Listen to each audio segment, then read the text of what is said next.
By the 1760s, Boston had become one of the most important cities in British North America, a crowded port shaped by trade, power, and rising tension.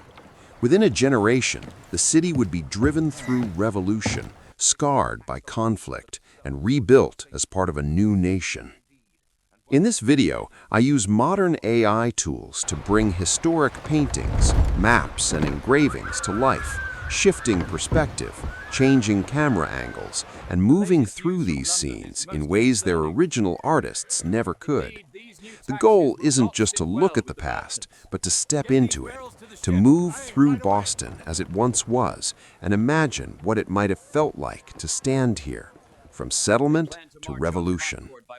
And if you stick around until the end, we'll compare these same locations to how they look today, to see what time has changed and what still remains. Before we set foot in Old Boston, it helps to look at how this story began. This painting depicts the arrival of the Winthrop fleet in New England in 1630.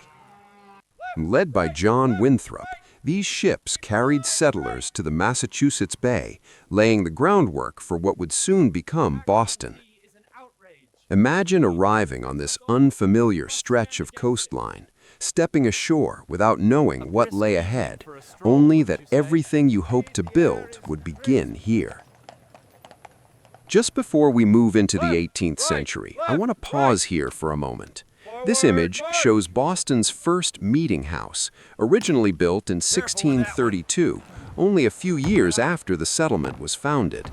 The engraving itself was made much later, but it likely reflects how the building would have appeared: simple, functional, and central to everyday life. The meeting house stood near today's State Street, close to the heart of modern downtown Boston, marking how closely the city's earliest foundations still align with its present layout. On the path toward the 18th century, it's worth stopping briefly to look at scenes like this, a Boston still quiet, uncertain, and only beginning to take shape. This image is not a contemporary drawing, but it captures the character of a much smaller colonial town long before the dense streets and busy harbor of the 1700s. Modest wooden buildings line muddy roads, with ships anchored close to shore and daily life unfolding at a slower, more fragile pace. Scenes like this help ground us in a time when Boston was less a city and more an experiment, still finding its footing in a new world. If I could visit this place with what I know today, I think I'd see it as one of the earliest roots of what would later be called the American Dream.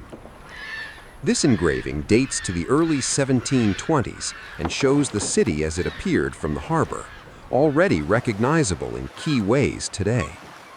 In the foreground is Boston Harbor, crowded with ships that powered the city's Atlantic economy. No longer a fragile settlement, but a growing port town whose streets, harbor, and skyline still shape the city we know now. To better show Long Wharf, I've added this 1743 engraving, which makes its scale and importance easier to see. Right, lads, secure those barrels tightly. Long Wharf we sail with the morning prominently tide into the harbor near the center of the view, projecting farther into the water than the surrounding docks and piers, and serving as one of Boston's primary gateways to the Atlantic world. From this point, ships arriving from Europe and the Caribbean unloaded cargo, passengers stepped ashore, and Boston made its first impression on those approaching by sea. A defining waterfront landmark whose position and outline can still be traced and visited in the city today. Rising behind it are church steeples marking the neighborhoods, including Christ Church in the North End, later known as Old North Church, which still stands today. Seen together, these landmarks show Boston on the threshold of transformation, no longer a fragile settlement, but a growing port town whose streets, harbor, and skyline still shape the city we know now. This image shows Boston Light, the first lighthouse built in what would become the United States, completed in 1716 on Little Brewster Island at the entrance to Boston Harbor. For arriving ships, it was often the first sign of land after a long Atlantic crossing. Imagine finally seeing this light after weeks or even months at sea, a signal that the journey was ending and that the promise of new opportunity was finally within reach. During the Revolutionary War, the original structure was deliberately destroyed by British forces in 1776 as they withdrew from Boston. But it was rebuilt just a few years later in 1783, and remarkably, Boston Light still stands on the same site today, continuing to guide vessels into the harbor more than 3 centuries on. This engraving shows Castle William, the main fort guarding the entrance to Boston Harbor in the early 18th century. Positioned on Castle Island, it controlled the narrow approaches to the town and symbolized British military authority in the colony. For ships entering the harbor, its guns were a reminder that Boston was not just a port of opportunity, but a place watched, defended, and firmly tied to imperial power. Leaving the sea, we step onto land just across the river in Cambridge, a town already closely tied to Boston's life and future. At this time, this was Harvard College, a small but important center of learning in colonial New England. Long before it became a global university, Harvard existed to train clergy and civic leaders for the Massachusetts Bay Colony. In this view, 3 early buildings define the college yard: Harvard Hall on the left, Stolen Hall in the center, and Massachusetts Hall on the right, completed in 1720 and still standing today, the oldest surviving building at Harvard.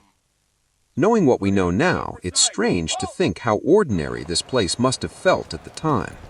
Sitting here, looking around, feeling the people, it's easy to imagine walking these grounds without knowing what the future would hold, only that something important was beginning to brew.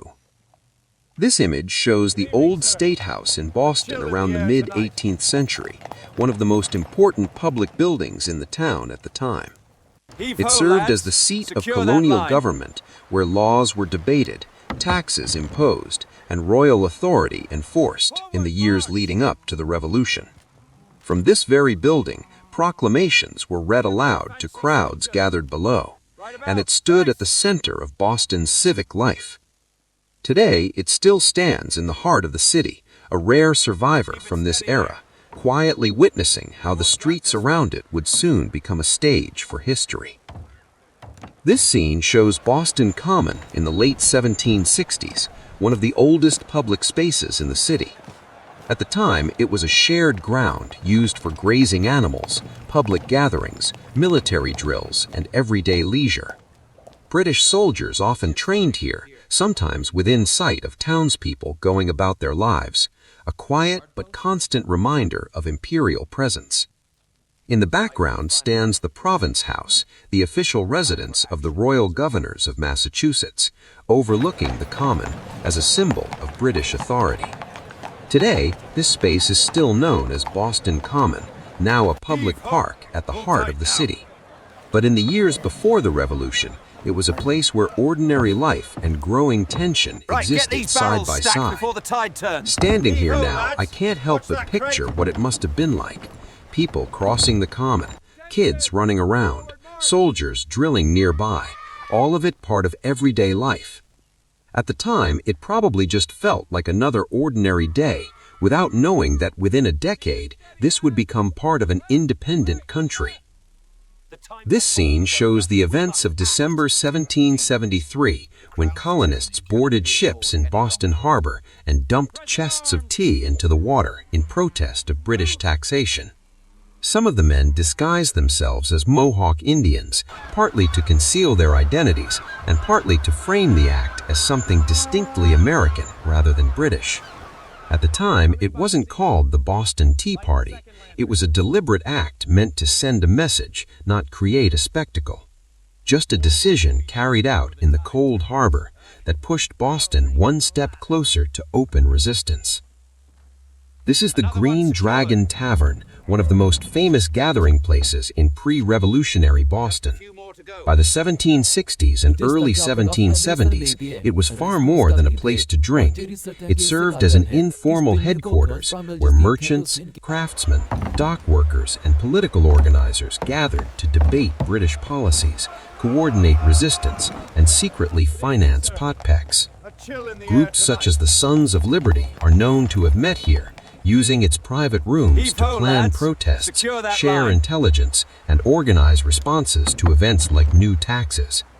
In spaces like this, the revolution didn't begin with speeches or declarations, but with conversations shaped by anger, uncertainty, and a growing sense that the old order was no longer working. This is Faneuil Hall in 1775, often called the Cradle of Liberty. By this point, the building was already well established as Boston's central meeting place, a market on the ground floor, and above it a hall where town meetings, debates, and protests unfolded. It was here that Bostonians gathered to argue over taxes, representation, and the growing presence